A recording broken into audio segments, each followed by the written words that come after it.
Hello and welcome to Conversations with Gagan Mathur, where I talk about people, decisions, and outcomes. Digital transformation has been a topic of discussion for over a decade now, and yet boardrooms across industries still struggle to manage technology or to govern technology. And this is not because they lack intent, it is because the conversation is either too operational or it is too abstract. Today, boards are expected to oversee technology led change, understand the impact of this on the people, and also to oversee risk without getting into execution. And this transition from transformation leader to a board level advisor isn't obvious. It is a mindset shift. To explore this further, this mindset shift, today we are joined by Sangeeta Gomes, a digital transformation and innovation leader who has worked closely with complex organizations and managed large scale changes. Sangeeta, welcome to the podcast. Thank you, Gagan. Thank you for inviting me on this podcast. So, how are you today? I am good, Sangeeta, and it's really great to have you here. And as we have been talking over past few weeks, right, Right. how we should be having, how should be meeting today, and I'm really so glad that we could make it happen today. So, how are you feeling today? What's your thought? You are fast thinking mode, or you're reflective mode? How are you today? So, I'm in a very reflective mode today. Oh, that's great. When you talk of digital transformation, I have seen, I mean, as we were talking earlier also, that you have spent really years and, longer years into doing these transformations. And really, you have made things happen. That's what I observed. So if I have to ask you, uh, what changes when you think of stepping away from execution mode to a board level thinking from board level lens? What is changing there? Right. So, Gagan, as you rightly mentioned, that moving from an execution role to a boardroom role, it requires a shift of mindset. So, mindset of like doing the work to overseeing the work. Like, so the right question to ask is how do we get this done when this is the question which is asked by the execution when you are in the execution role. But when you move to boardroom role, you tend to ask like why are we doing this and what is the risk. So when you are in execution role, you basically work close to the work or close to your work, so you are solving problems daily, you're making trade-offs and stepping in when the things something breaks, and you're measuring the progress by visible activities, so you feel useful there. But when you step in into boardroom or the advisory role, your value is no longer into movement, it's in direction. Yeah, So you're not judged by how much you do, you are being judged by how you help others decide, right? yeah, So execution team generally spends most of their energy and efforts on data and workflow layer, making things and processes efficient. Okay. So for example, if we take an example of an ERP system, hmm, now the focus here will be is the when will this system be live? Are we within the budget? Are the modules configured properly? But if you move to boardroom role, you spend more time in governance and operating models, because that's the layer where there is clarity, accountability, and long-term sustainability is shaped, right? So in that case, taking again the example of the same ERP system, so your focus now will be like if you implement this system, the company wide efficiency will improve by how much, like by 20%, 50%, etc. And what is the risk if it is delayed? What is the risk if the implementation fails? So now this shift is basically the shift from the action to the judgment, which is not easy, yeah, right? But once you embrace it, you realize you are influencing an outcome which is at the deeper level. yeah. So, in fact, we have seen, these things when we are doing technical or digital transformations in any organizations. Uh, Mm, I've been observing, that right. many leaders, very strong leaders, they Mhm. often struggle because they want to just jump in and fix things, right? Right. Uh, so, what is that hardest thing what do you think people should unlearn? I mean, I know there are a lot of things a person should unlearn when they are moving from a executioner role to a board level or a board advisory role. Right. But in your experience, what could be that hardest thing that one should unlearn while doing such transformation? Right. Now, the hardest thing for me to unlearn was basically the same, like the urge to jump in and rescue. Now, over the years, I have built my credibility as a great problem solver or a reliable problem solver. Now, when Okay. something used to break in, I used to step in, fix it, and then move things forward. And that's how I have built trust over the years. But as my role evolved, I realized that same strength becomes a weakness. So every time I used to step in, the team leans back. Then there is no ownership among the team. And then governance gap goes unnoticed. So same issue comes back in a different form again and again. Now the real shift for me was learning to step back and ask the right questions. Like questions as in what decisions wasn't clear, where did the ownership break down, and what assumptions went unchallenged. It's very difficult. I felt I felt very difficult at initially, and it went slow, but over the time, it built strong and accountable teams, which no longer needed rescuing. Yeah, it's a very valid point actually. Typically, from the people with a technology background, we are in a habit of the moment we see a challenge, we just with full force we try to jump in and no, I'll solve the problem Right. because I know everything and I have to solve this. I have to make things happen. Agree. And it's really very tough to have that mindset shift, Sangeeta, because you have been working in that mode for years. You are taking proud or a pride in yourself.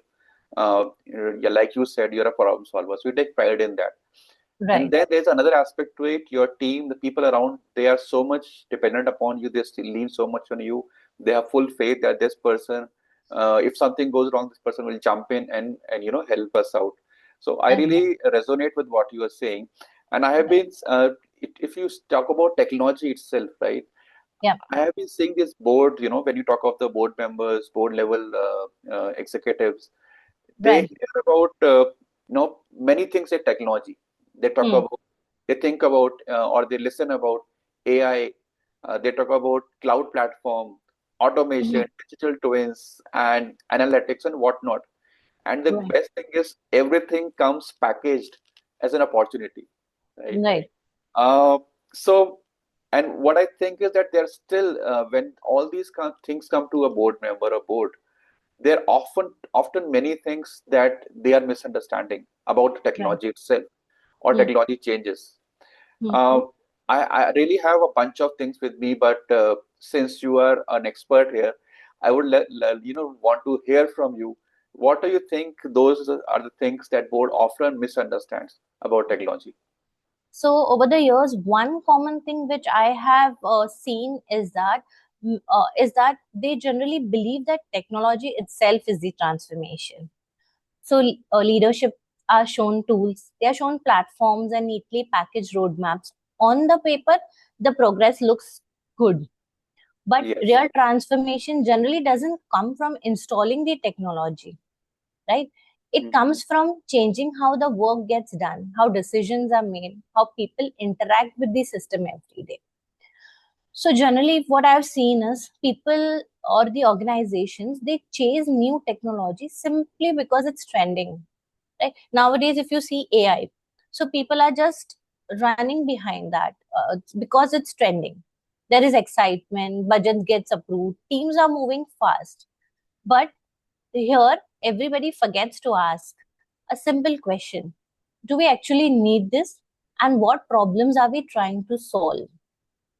Now, from the transformation lens, if you see, technology generally sits at the data layer, but transformation actually happens when this data reshapes the workflow and it is governed by governance and fits the operating model. Now, if you miss one of this, the initiatives start to struggle, right? Now, I'll give you an example of one of our work. So I was leading a migration of our legacy system. So Okay.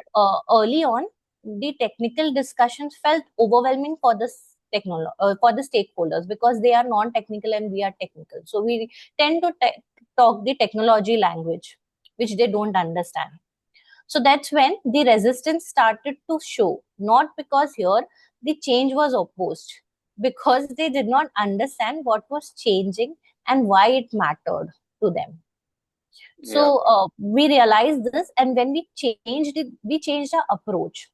Now, instead of giving the long explanation, what we did was we started involving those stakeholders from the very beginning.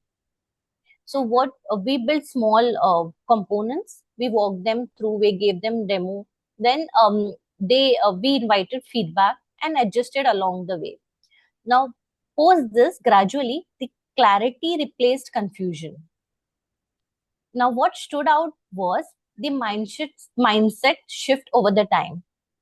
Now they no longer felt imposed. Technology was being imposed on them. They started taking ownership. They started bringing the ideas and requirements on the table. Trust grew and adoption rate improved. And system finally started delivering its real value. Now this experience, reinforced a simple truth for me, that is, technology succeeds when people are a part of the journey, they are not the audience. Yeah, it's really a very good thing you have brought on the table. And uh, when you're talking about value, one thing is very obvious and very prominent when you're looking at presentation decks or these things being made for the level meetings. And as again, have been talking about mindset shift. So it's a very classic example, when people at execution level or in the execution mode are being asked to prepare a board level deck. Hmm. Uh, Technology in those things are being represented as a progress indicator, basically, right? Right, right. We were here today, tomorrow we will be here. That's what we expect. Or this is the budget, this is consumed, this is remaining, and these are timelines, and these are my milestones, and job is done. And people listen to that and then they go. They Mm. Because they do not know what to ask. If you're presenting it to a board level, in a board level meeting, Yes, they really do not understand all these things, right? Those say like clap, okay, fine, you have spent as much of money, this pending, achieved the milestones, you're green, you're amber, whatever, true, fine. true. But I think there are certain questions which board should be asking if a technology change or a digital transformation is being presented in those decks. I personally have noticed that there could have been a question asked there in that meeting which was not asked. Mm-hmm. Not because people did not know about things, because people got so much carried away in those indicators that they did not even have time to think about it. All right. Can you think of some questions that board should be asking and they never ask these things? No, totally agreed, Gagan. As you said, board generally focus on what is being delivered, timeline, milestone, etc. But then the simple questions, which actually leads to the success of the initiatives, are not being asked now, such as what decision becomes better because of this. What behavior do we expect to change? How will this impact the productivity? What capability gaps does this expose, or what capability gap does this fill?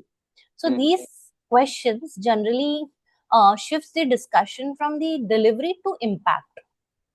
Yeah, Now this actually helps the organization, or it shows that organization is actually learning. People are where people And it also shows that whether people are adopting the change and who owns the outcome. So these questions will help them to understand or to surface all those things. Now when both focus on learning, adoption and ownership, and not just the progress, they are they are more likely to see that the results are more sustainable than short term wins. yeah. Uh, that's really true, right? No, and if such questions are not being asked, then I have personally experienced that there are some breakpoints or certain points where, if not properly governed and not properly managed, I would say, technology stops being an enabler, which it Right. should be ideally, Yes. and it is quietly becoming a risk, which Hmm. no one notices until it's too late, right? Right. Do you think of some situation like this, that there was a point when technology started becoming a risk and an enabler? Yeah. So, agreed. So, technology generally, what I have observed is technology stops being an enabler when complexity increases more than the understanding. Now, take an example of again the same legacy system migration which we had undergone. Now, here on paper, the technology was sound. Now, but only few people understood because it was too technical. So few people understood how it worked, why certain decisions were made, etc. Now, for everyone else, it was like a black box. No Correct. one could clearly explain the purpose in short term because everything seemed technical. So that's where the risk quietly started to build. Now here, the system was not bad, right? But understanding hadn't scaled with it. Here only few people, when few people hold the knowledge, ownership becomes fragile. Now changes feel risky, and over the time organization becomes dependent on that particular individual rather than on the system itself. Yeah. And this eventually this becomes risk, and many other risks. It comes up with many other risks like delays, resistance, failure, etc. So this experience helped me to learn a key lesson, that is technology remains an enabler only as long as the understanding is shared. The moment it becomes too complex, people feel disconnected, right? And it turns into a risk. Yeah, actually, myself, I've been a champion of providing simpler solutions. I've seen, when people have too much of technical knowledge, they Right, take pride in, making things complex because they understand them. But rarely people try to understand from the user, that poor user perspective, who's going to use your system. Uh, right, like I come from identity and access management background. That's where I thrive. And I have right. seen organizations having multiple, systems for managing their identities and access, Hmm, because everyone want to have their own software, our own application there. Apart true. from having governance challenges, compliance challenges, this really brings a very, very poor user experience. Thinking of you sitting there, you have Yeah, to go to three different systems for three different applications to get access to, is really, it's really not a very good user experience. right. And Yeah, that's what I was telling earlier, that despite you have made a very good deck, you have shown yeah, that all these three the transformations were fundamentally good. They were really successful, on time, on budget, yeah, no issues, no bugs. But is right, anyone asking that what happened to the user experience? What value is it delivering? right. And in such cases, I feel that whenever people point out this application is a failure, this transformation was a failure, it's not the technology is not failing, Agreed, mostly the human failure or the people failure. That's what I believe. And agreed. I've also seen that from the board perspective, the human element or the people dimension into any transformation is really very, very poorly governed. Hmm, People really very less talk about that, what is the value being driven of this transformation, how right. simpler the complex the solution would be for my people. So Hmm, technology transformation, digital transformation is not about putting multiple systems, complex systems, high technology. It's all about securing or enabling the task, automating it, but not at a bad user experience.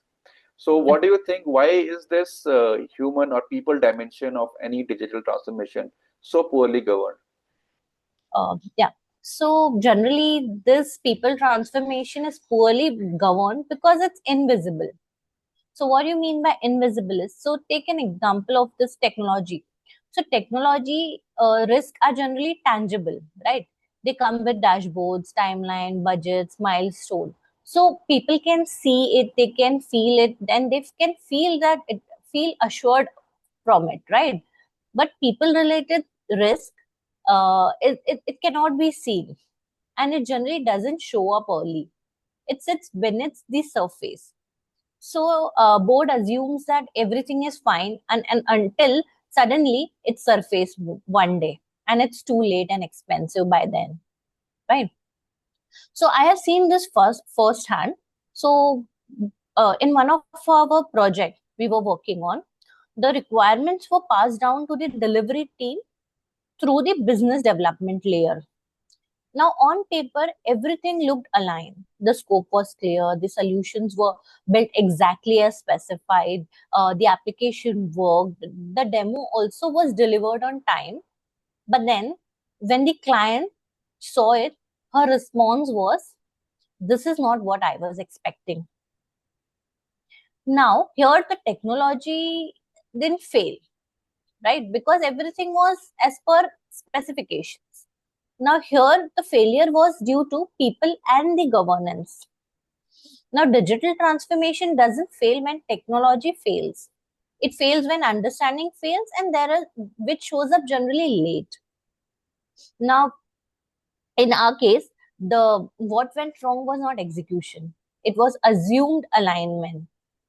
So if you see from the governance point of view, this happened because generally people risk is treated as a soft issue, and it is pushed down to HR. Yeah. So it's if it is related to people, it is HR. I But really like but the word pushed here because that's what typically happens. You push a change, right? right, right. So instead of being governed at the leadership and board level, um, I mean generally other risks like technology risks, financial, cyber risk are governed by leadership. But I think even this people related risk should also be considered. Yeah, that's really very rightly said because you just mentioned that people risk are moved to the HR, and you see these things like adoption culture or change fatigue, uh, uh, all these things or capability gaps. They are rarely coming in any board discussions, right? People don't talk about it. What people talk about is, Yeah. like you mentioned, other indicators. And let's say if Sangeeta has to advise a board, right? What signal should a board member should see for if they want to really understand whether a transformation is really landing with the people? Okay. So if I were advising a board, I would suggest a simple shift in what they listen for. So I would say stop asking for, "Are we on track?" and start asking for, "Is the organization thinking differently yet?" Because whether transformation is landing or where the transformation is landing rarely shows up in the project plans. It generally shows up how the people behave, whether they are adopting it, whether they are not adopting it. So this is where the transformation landing is, and not the, I mean, and this doesn't is not indicated in the project plans generally. Now, one of the first signal is when the feedback appears. Now, suppose if you're delivering a system and feedback appears at the end, like when you go live, that's not agility. It is unmanaged risk. So Correct. early frequent demos, if you give them early frequent demos, so you'll receive the feedback early, and the misunderstanding will be resolved early, or it will surface early, right? Yeah. So that is the first signal, like where the feedback appears. Another signal is ownership of outcomes. Now, who owns the adoption and value realization? Like if the accountability generally if you see when the project ends or the project is delivered, the accountability ends. So here, if this is the case, the people risk still remains hidden, right? Because whether they are adopting it or no, nobody is bothered about it. So that's where the ownership of outcome comes. Yeah. So I can, yeah, Yeah, sorry, continue. I was about yeah. to add something, but I'm really loving to listen to your experiences. Please go on. Sure. So what I generally do is, if you see, I tell my team that don't come with the problem to me.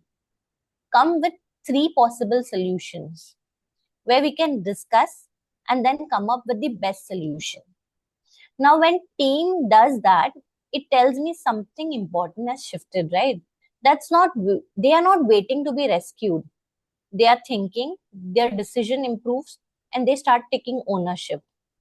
Now, the same thing also matters at the board level.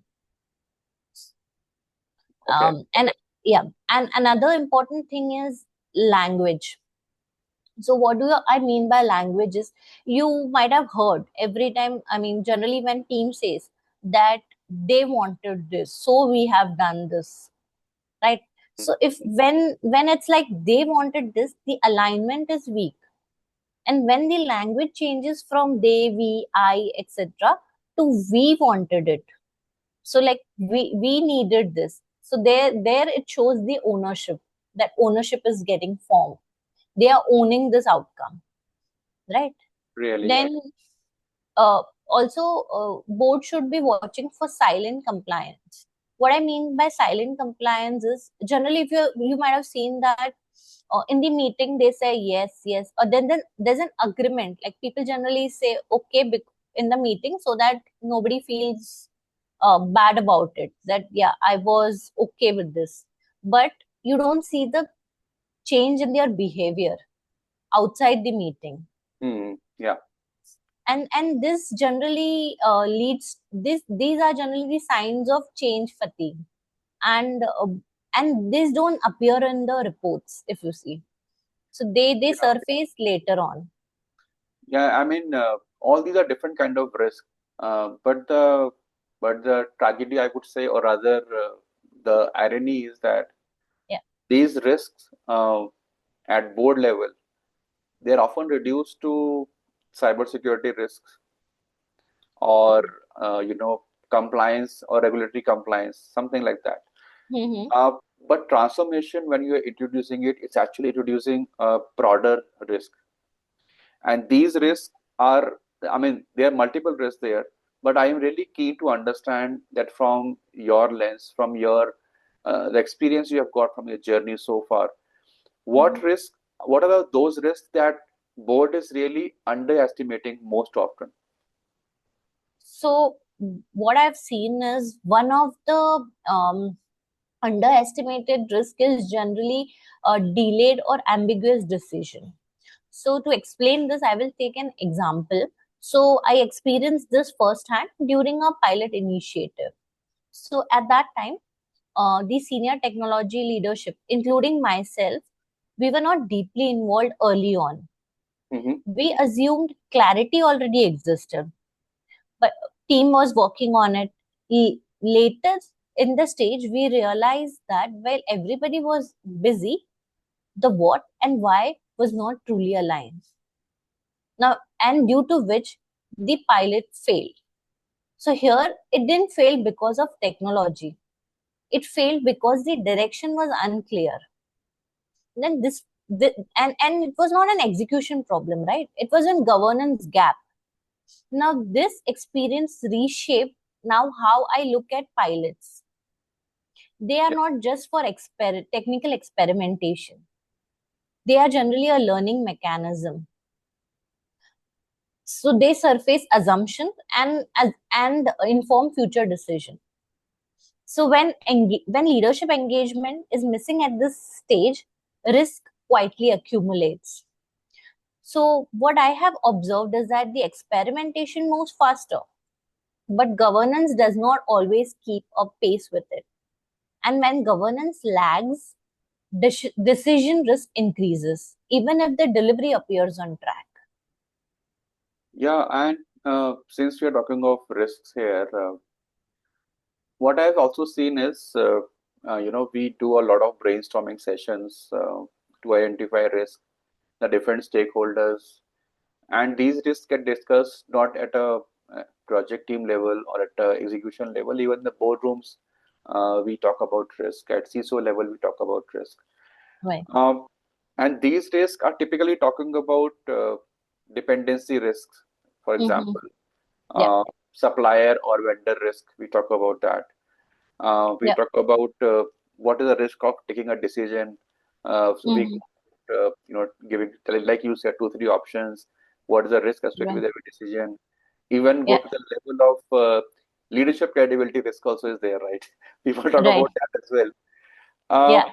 But when you talk about risk ownership, Yeah. right, that is where the whole problem starts appearing. Right. And I really think that many a times when board are thinking of risk ownership, there are chances that they step into management territory also. They're drifting there. So, what do you think the board should be thinking, or as per you, the board should be thinking about this risk ownership without drifting there? Yeah. So, I believe that boards play a very important and a specific role. Hmm. Now, they should be setting the guardrail and not running the road. So, their important basically is to provide the clarity on the intent and define the ownership of the outcome and establish clear escalation path. Now, when these elements are in place, the team can execute with confidence and speed without constant oversight. So, you don't have to be behind them or you don't get into their territory, right? Strong governance in this sense is not about involvement in day to day operation. So, it doesn't mean that you have to be involved in day to day operation. It's about creating the conditions where risk is managed upfront, accountability is explicit, and intervention is exception rather than the norm. So by asking those questions, basic questions where we don't get into their territory. Hmm. So Yeah, setting clear boundaries, basically. that's really important to have clear boundaries defined. Uh, Yeah. and let's talk about if like initially we mentioned at the beginning of our discussion Yeah. that we're talking about the mindset drift, mindset shift that should happen when you move into execution heavy roles Yeah. to board level advisory roles and all. Uh, the key thing there is judgment. Right? Mm-hmm. Judgment is one thing is that is more important than any other thing, any action that you take. Judgment is the most important thing there. Right. So I'm very curious to understand that from your experience, or like you mentioned earlier, you had different kind of roles, and then you move into boardroom advisory roles. So how did you develop this judgment skill, basically, if I have to say? So what I believe is the judgment generally doesn't come from knowing more. People generally feel that okay, the judgment. If I know more, I will have more better judgment. But no, it comes from doing less rather. Yeah. So earlier in my career, my value was very visible and very immediate because I was fixing problem, I was stepping in when things went wrong and keeping up the momentum. Now that instinct doesn't disappear just because your role changes. It's very difficult actually to make it disappear. But over the time, you realize that the same behavior will limit yourself and limit others as well as your scope Yeah. grows. Yeah. Now the judgment started, so for me the judgment started developing when I learned to step back and assess. Now instead of reacting to every issues, so generally if you are into that execution role, you tend to react to every issue, right? You begin to start thinking about that execution angle. But then what I did was, instead of reacting to every issue, I began to ask what kind of issue it was. What this is, was this one of the execution problem or a recurring pattern, Hmm. whether it was a skill gap, a decision gap, or a governance gap. Now that shift from responding to incidents to recognizing the patterns was very critical. Also, another part of developing the judgment was becoming comfortable with ambiguity, because at the senior level you rarely have complete information, right? Now, waiting for certainty often means that decision will be delayed or it will be taken by default. Now, learning to make informed calls with partial data. So, when you have little data and you learn to make informed calls with that, while being clear about the assumptions and trade offs. So, you have to take care of that as well. is something which comes with experience and reflection, and which is not easy, definitely. Yeah. And I believe that in the boardrooms, influence really comes how better or how you frame a question, like you just mentioned earlier, Right, and not about how much you know. And I'm really, I think that every leader who want to contribute meaningfully without overstepping, there are certain things that they must be doing or they should be having in them. So, but from Sangeeta's point of view, what is the advice you want to give to those people who want to contribute meaningfully at that level? right. So at that level, when you are at that level, the influence is less about demonstrating the expertise, and it's more about shaping the quality of thinking in the room. So my advice would be to the leaders is that consciously move from solving problems to framing them. So instead of answering to all the questions, offer questions which will slow down the room, right? Mm, So questions like, what assumptions are we making here? What decisions are we actually trying to enable? Or what happens if we are wrong? Now this invites better judgment without direct executing. yeah, Timing also matters. So you don't need to speak often to be influential. Now, asking right question at the right moment can change the entire discussion. Okay, and it stays with the team for a longer. Also, I would advise for the team, like for the I would advise that finally be very clear about the boundaries, which I mentioned earlier, between the governance and maintenance. So, board and senior team members add most value when they clarify the intent and surface risk, not when they prescribe the solutions. When yeah. you start respecting those boundaries, team generally feel trusted and your influence automatically increases. That's true, Sangeeta. I really trust what you are saying is absolutely correct, and I have seen it firsthand in many of my earlier experiences as well. And in today's environment, when boardrooms are facing accelerating change, technological change, or geopolitical or workforce related, there are certain capabilities that would be defining a board advisor, in coming times. Let's say for a decade, right? Yeah. And these skills would really define that how effective boardroom advisor a person can become in reference of all these accelerating changes that I just spoke about. In your experience, in your opinion, if you have to see 10 years down the line from now, what are those capabilities that a person should develop to be effective boardroom advisor? So, definitely over the next decade, I believe that effective board advisors will be defined less by what they know and more by what they think. Now, yes, the pace of technology, geopolitical, and workforce change means no single person can be expert in everything. You cannot be jack of all, right? Correct. So, the most valuable capability will be sense making.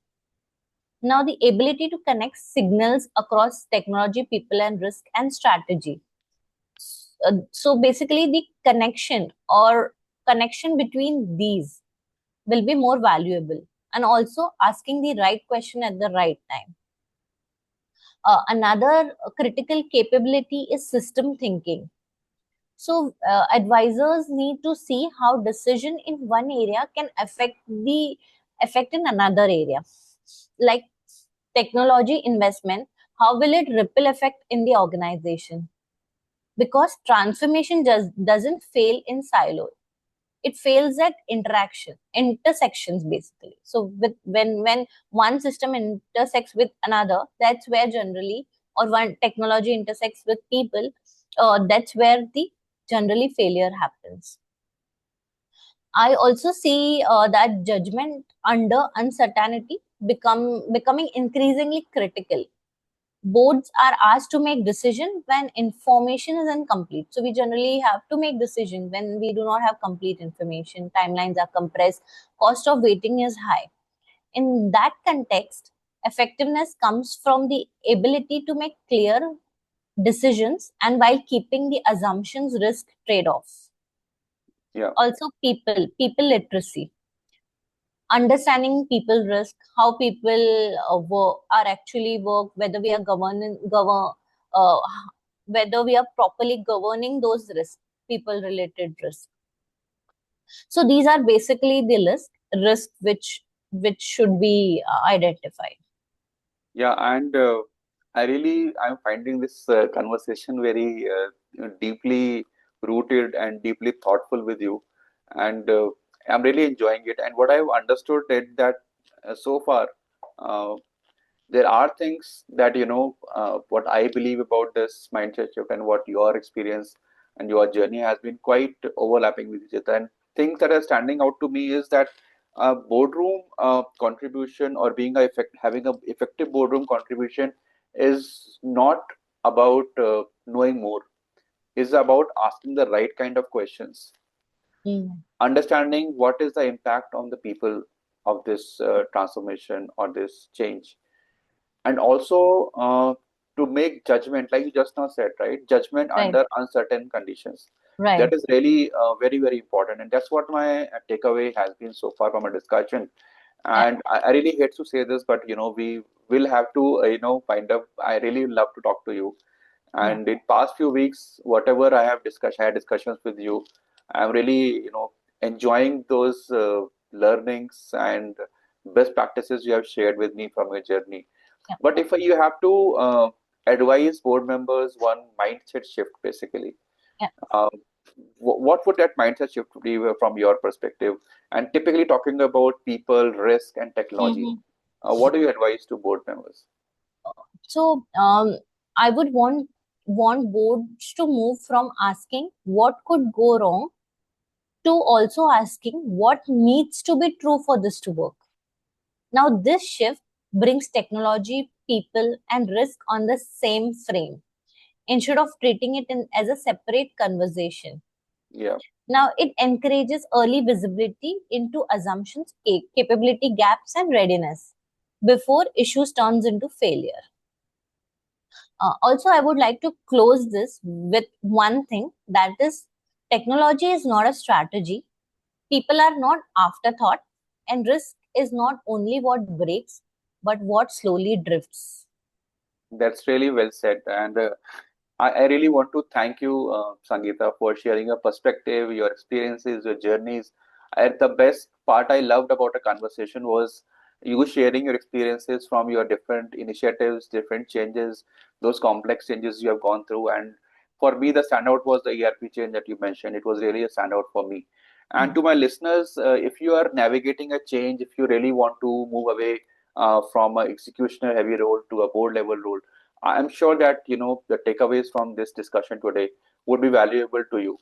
And I would also like to repeat what Sangeeta has said. So I also want to close with a tagline that great digital leaders deliver transformation, but great board advisors are actually the ones governing it. Thank you, Sangeeta, so much for being with me today and sharing your journey, learnings, and all. And I'm sure that our listeners, our viewers, will be benefiting from your inputs. Thank you again. Have a good, thank, effortless day. Bye bye. thank you, Gagan. Bye.